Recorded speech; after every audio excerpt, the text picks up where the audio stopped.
Family patterns. Family patterns refer to the way in which family members relate to one another.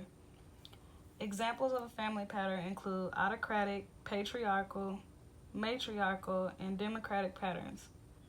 Researchers have identified 12 qualities common to all functional families, listed in box 24.3. In the autocratic family pattern, the relationships are unequal. The parents attempt to control the children with strict, rigid rules and expectations. This family pattern is least open to outside influence. In the patriarchal family pattern, the adult male or males of the family usually assume the dominant role. The adult male member functions in the work role, is responsible for control of finances, and makes most decisions. In the matriarchal family pattern, also known as the matrifocal family, the adult female or females of the family assumes primary dominance in areas of child care and homemaking and in financial decision making. In some families of this type, an older female relative provides child care so that the mother of the children is free to work outside the home. In the democratic family pattern, the adult members function as equals. As is often true in other types of families, children are treated with respect and recognized as individuals. This style encourages joint decision making and it recognizes and supports uniqueness of each individual member. This family pattern favors negotiation, compromise, and growth. Stages of family development. Engagement or commitment stage.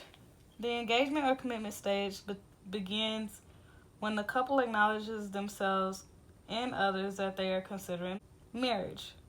At this time, opposition or support is evident with friends and family. Friends or parents. Wedding plans are arranged. Housing, work, and furnishings are some of the items on the agenda that require discussion and exploration. Establishment stage. The establishment stage extends from the wedding up until the birth of the first child. During this phase, one of the most important tasks is the adjustment from the single, independent state to the married, interdependent state.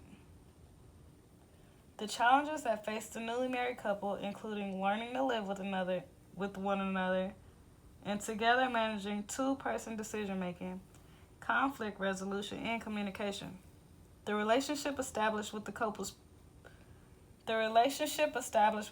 as parents and families can enhance the cohesiveness or weaken the couple's ties. To the average young adult, marriage is an important, serious change that requires major adjustments. A good marriage does not just happen. Both parties must work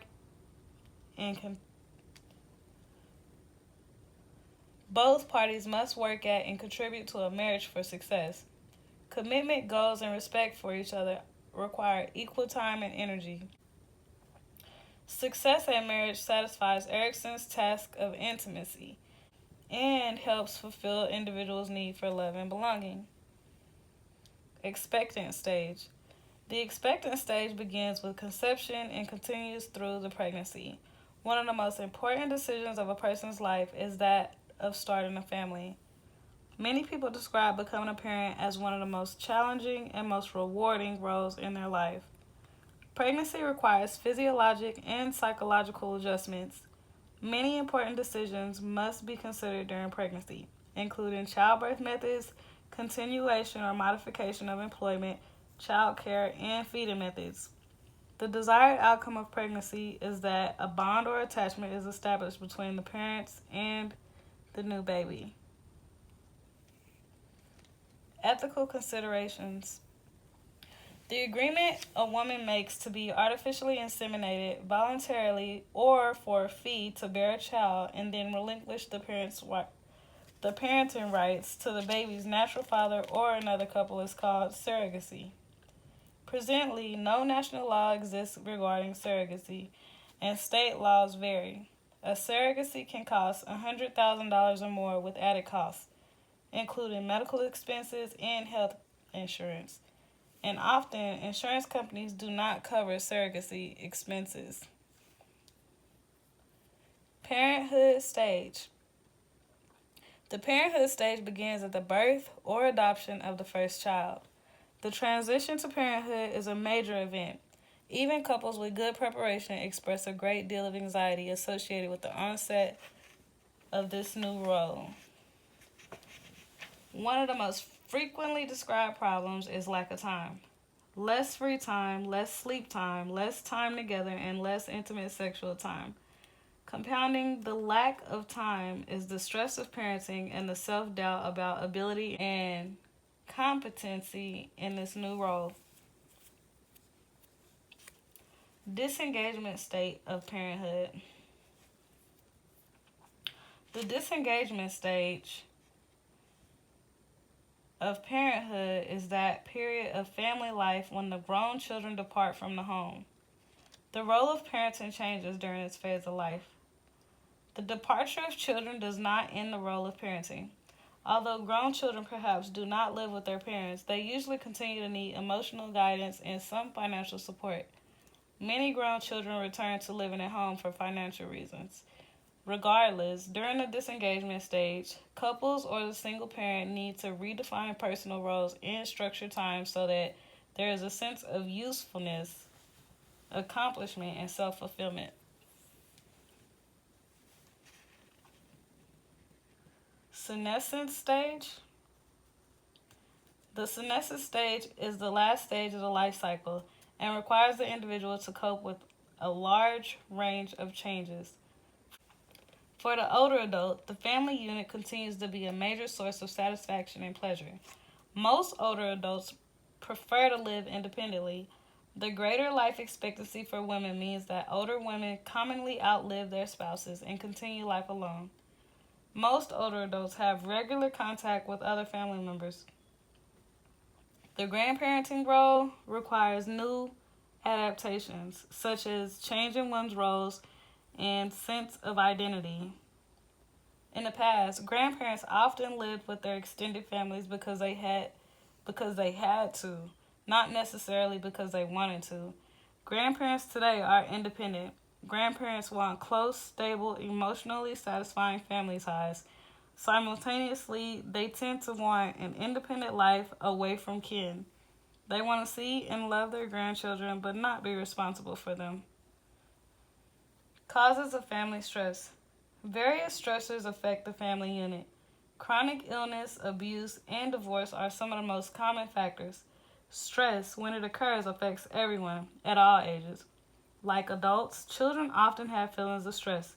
Stress in childhood results from either internal or external pressures or from a combination of both. At very early ages, stress sometimes results when the infant's needs are not met. Toddlers often perceive stress when they are separated from their mothers. School-age children sometimes feel stress from pressures in school or from parental expectations.